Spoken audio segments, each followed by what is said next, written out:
of the system to sort of absorb China and continue along this positive pathway.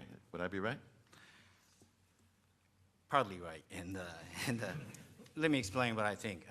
What's happening right now in a 40, 50 years time frame is the shift of regional leadership structure. I think just go through quickly, during the Cold War era, where United States dominated both the status of major trading power partner and also primary security guarantor for the regional states like Japan and Australia or Southeast Asian countries. United States, the leadership structure at that moment was uncontested US primacy. And then we moved into the current status where China replaced the United States as a major trading partner for most of the countries. Still, but the United States maintained the status of primary security guarantor. And the leadership structure is contested US primacy. We moved from uncontested US primacy to now to contested US primacy. The question is, then what? What are we going to move into? And this question has not been answered. I think, and that's what is being kind of fought among the major powers in the region. And what's happening is, the U.S. I think it's a competition of the concept of the next structure of the power structure in the region. The United States proposed a rebalance, and China proposed a new type of major power relation, Tianxin-Daguo-Guanxi. And what's really interesting is the question that perhaps we should think of is, are they compatible with each other? Is U.S. rebalance structure strategy compatible with China's Tianxin-Daguo-Guanxi, new type of major power relations? I myself don't think so. There are a number of the line of actions that the United States said that they are going to accomplish to rebalance, including the value diplomacy and stuff like that. But more broadly, as a little bit pointed out in the morning session, I think China's new type of major power relationship is trying to accomplish multipolarity or bipolarity in the region, while United States rebalance is, I think, premise, even though they don't say it clearly, is unilateral US leadership. So this is fundamentally incompatible. And what really bothers me is that, I interviewed Evan Medeiros, the Senior Director for Asia at NSC, and I asked this question to him. Don't you think they are not compatible each other? And he said, oh yes, they're compatible. He said that the new major power relationship is part of the rebalance. That's what he said. But I think that the United States accepting this concept of new major power relationship is a sign of weakness from regional states. Because remember that during the Bush administration, the United States imposed the notion of responsible stakeholder on China, and China reluctantly, but accepted it and tried to live up to that standard. But now, United States is letting China shape their choice instead of United States shaping China's choice. And so that really shows that it really looks United States weak by accepting this concept of new type of major power relationship. And that makes, I think, the regional state nervous. And so that's what's happening in this shift of regional leadership structure. I like how you frame that by saying that it's sort of a contest of concepts. Another way of putting it, I think, more bluntly, though, of course, is it's an argument over the role that China should play in any future construct, right?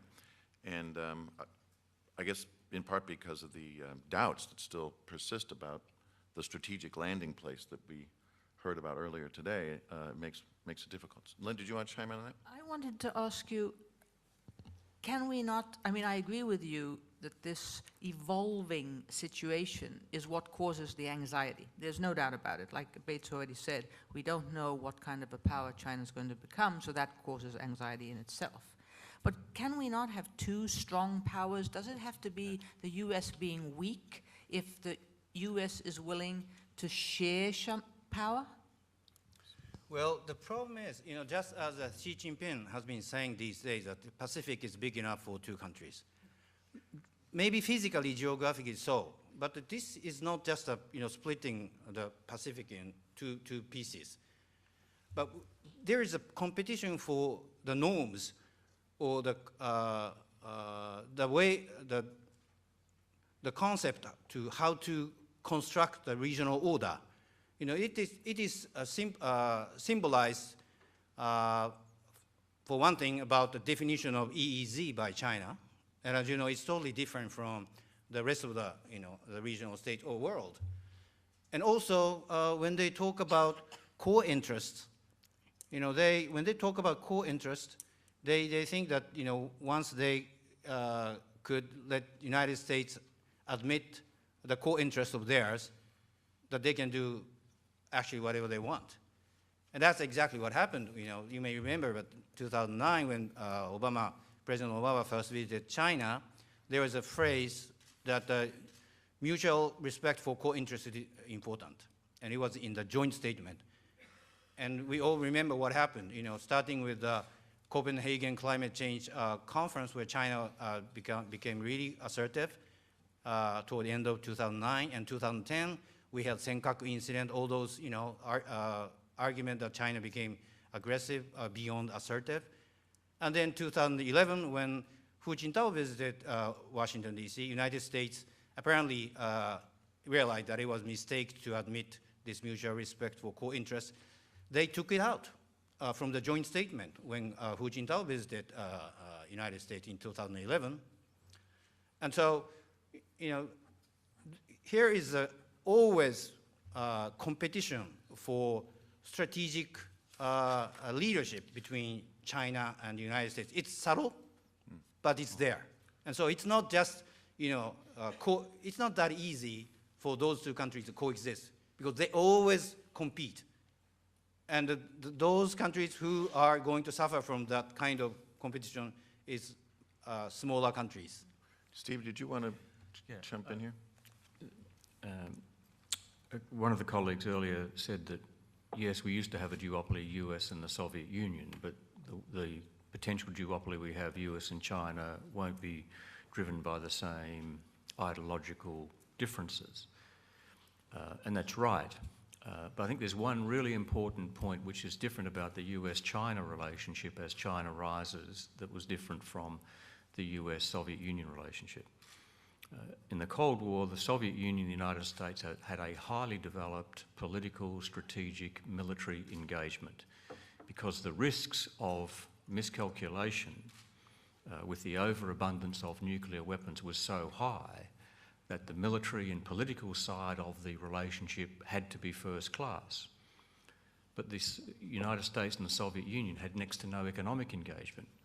Now we have, in a sense, a reverse of that. We've got a highly sophisticated economic engagement between the United States and China, which is shared by other countries, but an American interlocutor once said to me, Stephen, I'm worried very much by how Australia is economically intertwining with China, to which I said, I wouldn't worry about it. The only economy I know that's more intertwined with China's than Australia's is the United States, and it's true. But what we haven't had or seen until recently is the United States and China working hard on the strategic, political, military side of the shop. And that is now occurring. As Linda said, there are so many dialogues now between the US and China at the highest level and essentially at the PLA, Pacific Command level, that's the side of the relationship between those two powers that we all need to be urging them to continue to make more and more sophisticated and more flexible and more understanding. Having said that, I've heard a couple of references today to the United States being weak. In the first instance, because the United States won't take the same unilateral military action it took in Iraq, in Syria, Well, the United States unilateral military action in Iraq was a complete disaster, the adverse consequences of which we are still seeing. And the people most opposed to United States military activity in Syria were the United States military for very obvious and common sense reasons. So I don't see the fact that the United States says we see another rising power, we need to work with that rising power so that our region, which includes the Pacific and includes Asia, and our global interests, which includes the Indian Ocean Rim, we need to work with that power to make sure that there is ongoing peace and security so that we can all continue to grow our prosperity for our nations and our people. So the United States rebalance or pivot, in my view, has to be seen in that context. That's not to say the United States hasn't made a series of very bad mistakes. Kerry's first trip, which I describe, and I've already made this description to US Ambassador Berry, so I make no apologies for saying it publicly. John Kerry's first trip was what I describe as a Peter Stuyvesant ad circa 1960-70. London, New York, Rome. He went to the wrong places. He had to continue the example set not just by Clinton but by Gates and subsequently Panetta. Obama's failure to go to the East Asia Summit was also a tactical and diplomatic disaster, and the mop-up visit we've seen in recent days won't take away from the disappointment that the region felt when Obama didn't go to the East Asia Summit. That leads me to a couple of points. There have been subtle changes to the global and regional arrangements which recognise the need for the United States and China to work together. The most important change to the regional architecture we've seen, which will benefit all of us in the last few years as China has risen, has been the entry of the United States into the East Asia Summit. That's the single most important change to the regional architecture. The most important change to the global architecture has been the emergence of the G20. But when you put the East Asia Summit and the G20 together, what that means is, from Australia's selfish perspective, if you like, but from the region and the world's more general perspective and interests, every year with the East Asia Summit, presidents and prime ministers, foreign ministers, and once every 2 years, defence ministers get together and are forced to have a conversation about regional safety and security and prosperity. The G20, they do it every year. So we now see multiple occasions where prime ministers and presidents, defence ministers and foreign ministers, G20 or East Asia Summit, get together to try and work through difficult issues. That's a subtle nuance, but it's an unambiguously good thing. It means that US, China, Japan, Indonesia, Republic of Korea, Australia, India are all in the same room at the same time, obliged to have a conversation about security and prosperity. And in the end, it gets down, I think, to how you view these things as whether you're an optimist or you're a pessimist. If you're an optimist, you have to do the things necessary to make sure that a pessimistic outcome doesn't overcome you. So I've never used this phrase as a public officer and in public office, and I don't like using it as a private citizen. That means from time to time, nations and regions have to engage in tactical and strategic hedging. The art is to make sure that what you do on the hedge side doesn't cause any other country or group of countries to believe that the hedge is curtailing them or containing them or seeking to restrain them. So there are subtle balances here. In the end, the most important relationship that we will see in the forthcoming years and decades will be the relationship between China and the United States. If they get that right, everything else will follow and everyone else in the region will have a share in prosperity. If they get that wrong, then we're all in trouble. Thank you, Steve. We've got about 15 more minutes before we'll wrap up, and I wanted to maybe shift away a little bit from the discussion we've had thus far, which seems to have focused so squarely on the question of U.S.-China. And I'm trying to take into account a lot of the audience that we have with us coming from a business perspective. I find that when people like us get together in front of business people, I think sometimes the business folks, think that we're just speaking a lot of doom and gloom and don't really understand the economics of the questions at hand. And I think, for reasons we can all understand, would tend to have a more positive belief in the power of economic interchange in driving relations between nations, and again, positively doing so in a way that underpins stability and progress. So I don't know if you share that view here on the panel, but if you were to be advising a multi-billion-dollar company, for example, and you were asked to provide for them your sense of what the greatest midterm sort of strategic risk that would impinge upon their bottom line, what would you point to? Or put it another way, in your interactions with the business community, do you think they're looking at the right things? Do you think that they are undertaking the right types of risk assessment? Or would you recommend they look in other directions? Linda, do you want to chime in on that? Thank you.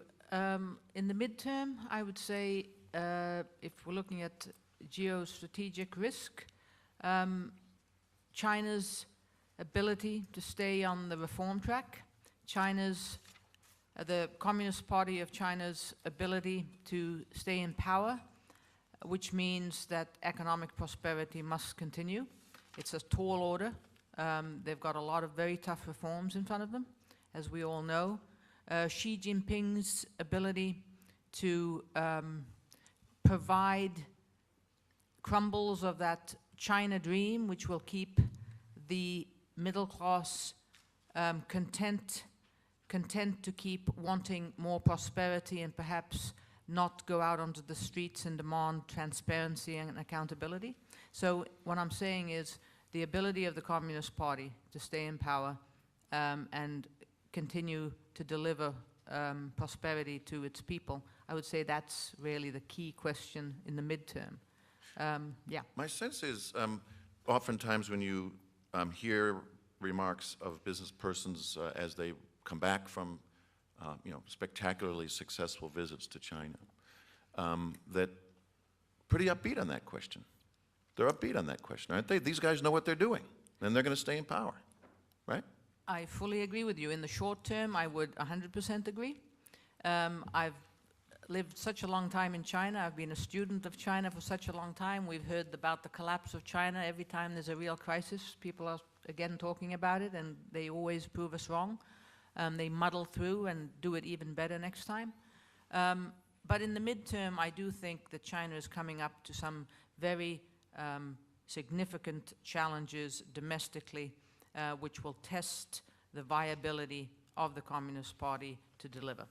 And that's why I said in the midterm. Long term, I would agree actually with some of my fellow panelists that it's the China, Japan, US triangle that I would say in the long term. But in the midterm, the Communist Party. Okay. Well, given the obvious importance that we've learned from this panel and so many others of the hope and expectation that China continues to be an economically viable driver, that pinning a lot of hopes there. May I just add one thing? Sure, and then we want to hear from the other panelists as Yes, I would add that what hasn't been said when you, Bates, asked about are we seeing the present structure in the region unravel, we concentrated so much on the military, the hard power. China has benefited so much from globalization. They acknowledge that. They want that to continue. They're not out to reshape the regional order in economic terms. They're not exporting ideology like we know. So in that sense, I would share Steve's optimism about being hopeful. I mean, they really need the present structure to continue to be able to continue to prosper. Yuichi, you want to give your thoughts about where you think business today needs to be looking at geostrategic risk? Maybe I should talk about the Japan risk. And I think Japan risk is Japan's political risk. And I think it is enormous. And on the surface, it looks like Abenomics looks like going okay so far, but it remains to be seen how long it's going to last. And basically, it boils down to the political objectives that Abe has as a prime minister. You know, it's been pointed out many times that he has two faces, a realist face and also a nationalist face. And sometimes a nationalist face came up, and then he goes to Yasukuni Shrine, and the realist face came up and tried to manage the economy as good as possible. And so it depends on which face comes up, then decide the future of the Abe administration. But here's the problem. Prime Minister Abe has said when he became the prime minister clearly that how he wants to be remembered in the history. And as you know, this is his second term as a prime minister, and under the Japanese political system, probably this is going to be the last for him. And how many more years, it's hard to say, but perhaps 2 years at most. So what he's now trying to do is trying to fix his legacy, how he's going to be remembered, how he's going to go down the history. And does he want to be remembered as a pragmatic prime minister who managed the relationship with China and who managed the economy? Probably not, because he said at the very outset of administration that he wants to be remembered as the first prime minister after the World War II who paved the way to the constitutional amendment. That's what he said. And he's been, you know, very provocative in challenging other fellow Diet members, saying, please think of yourself, why you ran for the office. What was the purpose you became the Diet members? And he was saying that, you know, by asking this kind of provocative questions to fellow Diet members, that my objective was to amend the Constitution. And with the time that he has left, and also the political capital he has, or approval rating, however you put it, he has to find the timing to really steer away from the pragmatic approach he has to every agenda and go to the ultimate goal, hit the ultimate goal that he became the prime minister. And I'm sure he's going to do it. The question is when. We don't know. But sooner or later, he's going to do it, because that's what he has been saying, and I'm sure he's very strongly resolved. So that's the risk So there's that the risk, Japan has. the risk there, unknown what the consequences would be if he is successful in doing so. I'm sure there would be some views on that in Korea. But I don't know if you share we have a China risk, we have a Japan risk. What other would you point to at this point that you think businesses need to be concerned about? Well, I'm not going to ask any consulting fee, but if you agree with me, you can send me some good honorarium. I'll let you know my account number.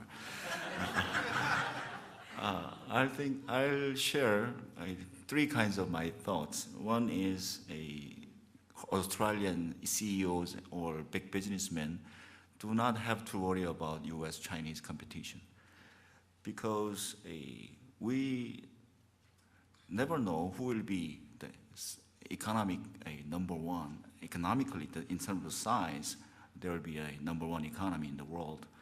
But it's impossible to see any single number one economic or military power in several decades from now on, overwhelming the rest of the world. In that sense, I think it will be definite that China and US will sometimes compete, but they should cooperate with each other. So Australia or South Korea, anyone should not choose alliance or bandwagoning or neutrality or non-alignment policy vis-a-vis China or United States, because this is not necessarily a zero-sum game. So I do not want to see any more seminar on US-China relations in the future. Because until all we die, we don't have to worry about any single hegemon or a predatory hegemon in the world. Second advice is to think about a development aid. You talked about North Korea, I agree. I'm not fortune teller, but I'm sure that North Korea will collapse in 20 years from now on, politically speaking.